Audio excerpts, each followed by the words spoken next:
বাংলাদেশের ক্রিকেটে সোনালী সময়ের স্মৃতি, ঠিক যে সময়টাই টাইগার ক্রিকেটে সাকিব তামিম বন্ধুত্বের গল্পে মেতে থাকতো ক্রিকেট। হাসি, আড্ডা, খুনসুটি কি ছিল না দুজনাই। তাই তো এই জুটিটাকে বলা হতো হরি ও রাত্তা। অথচ আজ তারা পৃথিবীর দুই কোণায়, দুই ভিন্ন মুহূর্তে, দুই ভিন্ন পরিস্থিতিতে। সম্পর্কের ফাটল ধরা গল্পতেই আজ ভালোবাসা আর পুরনো স্মৃতি ভেসে ওঠার উপলক্ষের সামনে হয়তো পড়েছেন সাকিব। কেননা প্রিয় বন্ধু যে আজ জীবন মৃত্যুর সন্ধিক্ষণে লড়ছে, যে মনের সাথে বন্ধুত্বের আলিঙ্গনটা সেরেছিলেন সাকিব, সে মনটাই হয়ে পড়েছে অবচেতন। তাই তো দূর প্রবাসে বসে বন্ধু তামিমের কঠিন মুহূর্তে দিশেহারা সাকিব নিশ্চুপ রইলেন না। নিজ জন্মদিনের সকল আনন্দ করলেন বিসর্জন, জানালেন তামিমের জন্য আপনাদের দোয়াই হবে আমার জন্মদিনের সেরা উপহার।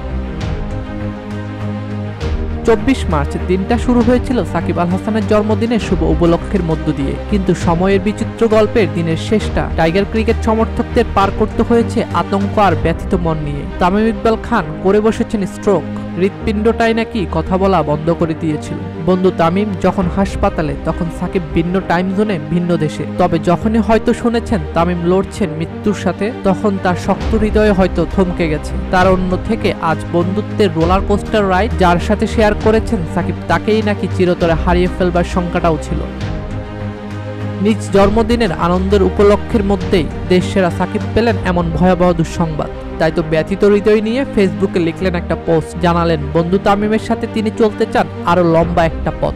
আজ আমার জন্য বিশেষ দিন, কিন্তু মনটা পুরোপুরি আনন্দে নেই, কারণ আমার প্রিয় সতীর্থ ও বন্ধু তামিম ইকবাল অসুস্থ। মাঠে আমরা একসঙ্গে অনেক লড়াই করেছি, অনেক স্মৃতি রয়েছে, আর সব সময় চাইবো আমাদের এই পথ চলা আরো দীর্ঘ হোক। তামিম, তুমি বাংলাদেশের ক্রিকেটের অন্যতম বড় শক্তি। তোমার দ্রুত সুস্থতা ও মাঠে ফিরে আসার জন্য দোয়া করছি।